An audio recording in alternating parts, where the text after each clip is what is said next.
बाद जी इंडिया ने बहुत बड़ा ऐलान किया है। आपके मासूम जो शहीद हो रहे हैं उनसे अल्लाह की मुलाकात होगी, दुनिया में उन पर क्या बीती इस पर भी बात होगी। एक वो दौर था जब पाकिस्तान आंखों में आंखें डाल के अपने से 7 गुना बड़े दुश्मन को ललकारा करता था।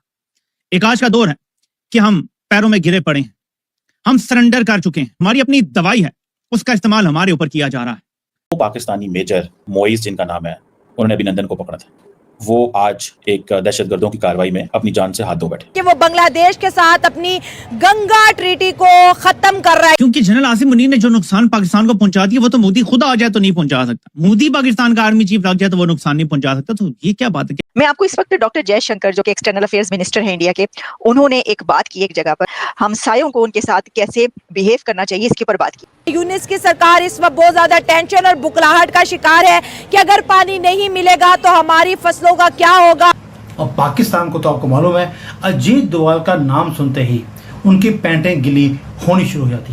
Working with India will give you benefit, और अगर आप काम नहीं करेंगे इंडिया के साथ तो फिर आपको जो है इसका खुमियाजा भुगतना पड़ेगा। आपको मालूम है कि जयशंकर और अजीत डोवाल ये राइट एंड लेफ्ट हैंड हैं मोदी जी के, जो ये बोलेंगे वही होगा, इसलिए इनको लुभाने का काम किया जा रहा है। पाकिस्तान के लिए इसराइल की जानिब से एक बहुत बड़ा थ्रेट है।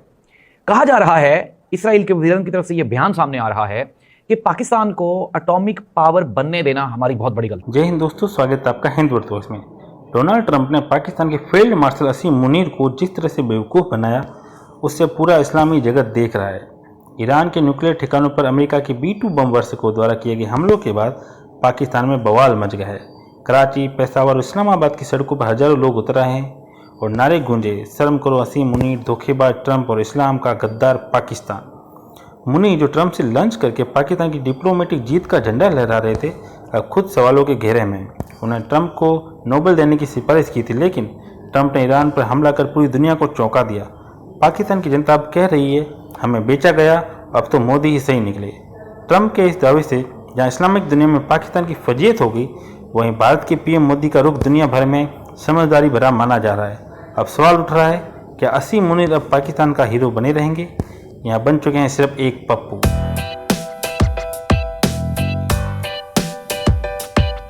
एक वो दौर था जब पाकिस्तान आंखों में आंखें डाल के अपने से 7 गुना बड़े दुश्मन को ललकारा करता था।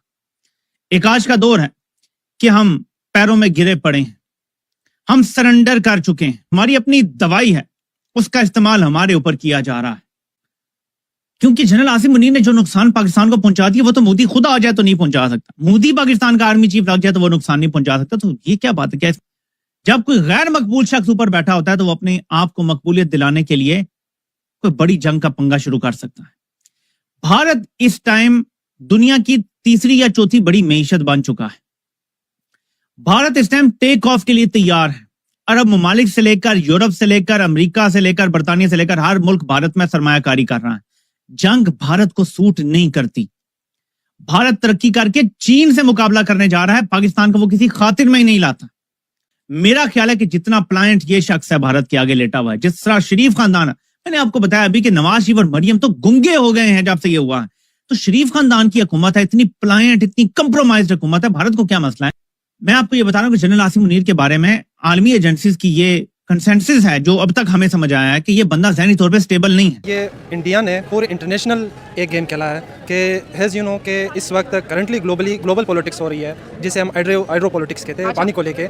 इंडिया ने ये पॉलिसी अडॉप्ट की है पिछले खास तौर पर मोदी गवर्नमेंट ने 2014 से, कि वो पहले पाकिस्तान के साथ भी उन्होंने ये किया इंडस वाटर ट्रीटी को, फिर नेपाल के साथ किया, फिर बांग्लादेश, अभी करंटली आप हैज़ यू नो अभी बांग्लादेश के साथ कर रहे हैं। तो इंडिया का सिर्फ एक कंट्री के साथ मामला नहीं रहा है। जिस तरह पिछले महीने हमारे साथ उन्होंने किया, फिर हमने एयर स्ट्राइक्स, पूरा मामला हुआ, अब उन्होंने बांग्लादेश के साथ। इसके रीजनल इम्पैक्ट्स भी है और ग्लोबल इम्पैक्ट्स भी है। तो दुनिया इसको देख रही है, आगे जो भी होगा, लेकिन इसको ग्लोबली, रीजनली और खास तौर पर पाकिस्तान की तरफ से इसको हाईली क्रिटिसाइज किया गया है कि इंडिया को खास तौर पर मोदी गवर्नमेंट को इस तरह के पॉलिसी से बदजन रहना चाहिए, दूर रहना चाहिए। ठीक हो गया। अब बांग्लादेश की अगर बात करें तो इंडिया और बांग्लादेश के ताल्लुकात पहले ऐसे थे कि 1971-72 के बाद जब बांग्लादेश एक अलग मुल्क बना तो इंडिया ने उसको इस तरह पाला पोसा जैसे एक बाप अपने बेटे को पालता पोसता, और टोटली वो प्रो इंडिया और एंटी पाकिस्तान था बांग्लादेश। अब जैसे ही शेख हसीना जाती है, रिजीम चेंज होता है, तो अब बांग्लादेश की जो यूनिट सरकार है वो प्रो पाकिस्तान और एंटी इंडिया हो गई है। तो इस वक्त से वो कहते हैं कि हमारी जो इतने सालों की इन्वेस्टमेंट थी, जो हमने बांग्लादेश को खिलाया पिलाया, इनके साथ अपना पानी शेयर किया, बदले में इन्होंने हमें क्या दिया ना, अब वो रिटर्न पॉलिसी भी तो आ गई ना। तो इंडिया और बांग्लादेश के रिश्तों को किस तरह देखते हैं यूनिट सरकार, क्योंकि वो एक इंटरिम गवर्नमेंट है, इलेक्शंस करके तो आई नहीं है। मैम आपको मुझसे ज़्यादा पता है कि डॉक्टर यूनस जो कि एक नोबेल पीस प्राइजर भी है, नोबेल पीस उनको अवार्ड किया गया है। आपको एक बुक मैं रेफरेंस करता हूँ, global civilization, clash of civilization. उसमें राइटर ने 7 हाईली टॉप सिविलाइजेशन हाईलाइट किया है। उसमें एक मुस्लिम सिविलाइजेशन है। तो इस वक्त दुनिया एक सिविलाइजेशनल की तरफ बढ़ रही है। उसमें बांग्लादेश, डॉक्टर यूनस ने ये शो करवाया, इससे पाकिस्तान को अभी करंटली इस वक्त फ़ायदा नहीं होगा, बाद में इसके बहुत सारे पाकिस्तान पे असरात आएंगे कि बांग्लादेश प्रो पाकिस्तानी गवर्नमेंट इस वक्त जो वहाँ पे बैठी है डॉक्टर यूनस की शक्ल में, तो इसके लिए पाकिस्तान के लिए बहुत सारे फ़ायदे हैं। अब हमारा प्रॉब्लम ये है कि हम उसको कि आज फ़ायदा मिले, इस तरह नहीं होगा। तो doctor Yunus is a very nice and good. Doctor Yunus Pakistan के लिए कुछ अच्छा करके जाने वाले हैं, जरूर। और क्या इंडिया के लिए दर्द सर बनने हुए हैं? जी, वो इस तरह होगा। नेक्स्ट मंथ उनका, next year I think start में उनका इलेक्शन भी होना है। तो अभी तक उनके जनरल इलेक्शंस भी नहीं हुए। अभी उन्होंने डॉक्टर यूनस ने इलेक्शन भी अनाउंस करने हैं उसके लिए, तो थोड़ा सा टाइम लगेगा। बांग्लादेश इस वक्त आपको पता है कि इंटरनल क्राइसिस का शिकार है। तो जो ही वो डॉक्टर यूनस को तय करेगा, तब वो पाकिस्तान के बारे में कोई क्लियर कट फॉरेन पॉलिसी तय करेगा। वो पाकिस्तानी मेजर मोइज जिनका नाम है, जिन्होंने अभिनंदन, इंडिया के एयरफोर्स के ऑफिसर, जो पाकिस्तान में जिनका जहाज़ गिरा था, वो आज एक दहशतगर्दों की कार्रवाई में अपनी जान से हाथ धो बैठे, शहीद हो गए। अब ये थोड़ा सा जारी बात है, बहुत सारे लोगों को पता होगा, बहुत सारे लोगों को नहीं पता होगा कि मेजर साहब जो हैं वो, उन्होंने अभिनंदन को पकड़ा था, या उस वक्त वो ऑन ग्राउंड थे जहाँ पे उनका जहाज़ गिरा। लेकिन ये बड़ी इंपॉर्टेंट बात है कि ये उनकी जारी बात है, शोहरत ये बन गई हुई थी, उनकी शोहरत ये बन गई थी कि यार ये जो बंदा है ना, इसने अभिनंदन को उस वक्त अरेस्ट किया था। इसको थोड़ा सा ये समझें ज़रा। ये अगर हमारे फौजियों पे तो देखें, बहुत हमले हो रहे हैं, हमारे फौजियों पे बहुत हमले होते हैं, इतने हमले होते होंगे कि शायद आपकी सोच है या आप ये तसव्वुर कर सकते हो कि हमारे फौजी कितने को जो है ना उनकी जानें चली गई हैं।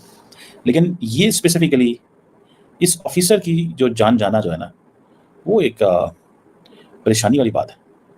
ये कैसे हो सकता है, ये कौन कर सकता है? मैं आपको इस वक्त डॉक्टर जयशंकर जो कि एक्सटर्नल अफेयर्स मिनिस्टर हैं इंडिया के, उन्होंने एक बात की, एक जगह पर एक उनका इंटरव्यू चल रहा था, किसी जगह बात करे थे, तो उन्होंने हमसायों को उनके साथ कैसे बिहेव करना चाहिए इसके ऊपर बात की। आप पहले ये एक लाइन जो उन्होंने कही है सुन लीजिए। At the end of the day, the logic, look, every one of our neighbors must realize that working with India will give you benefits. Not working with India has a cost. Working with India will give you benefit, और अगर आप काम नहीं करेंगे India के साथ, तो फिर आपको जो है इसका खुमियाजा भुगतना पड़ेगा। कितनी सच्ची है उनकी ये बात?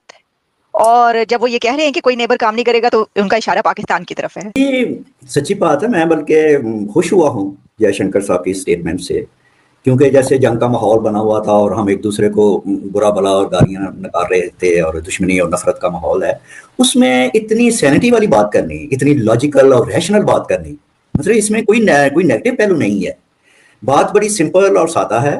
और वो ये कह रहे हैं कि भाई इंडिया के साथ अगर आप एक गुड नेबरली रिलेशन रखते हैं तो आपको बेनिफिट मिलेगा, नहीं रखते तो जाहिर है कि हिते में तनाव होगा, दुश्मनी होगी, नफरत होगी, जंगबाजी होगी। तो ये है। तो मेरा मतलब है ये तो बड़ा इंटेलेक्चुअल स्टेटमेंट है।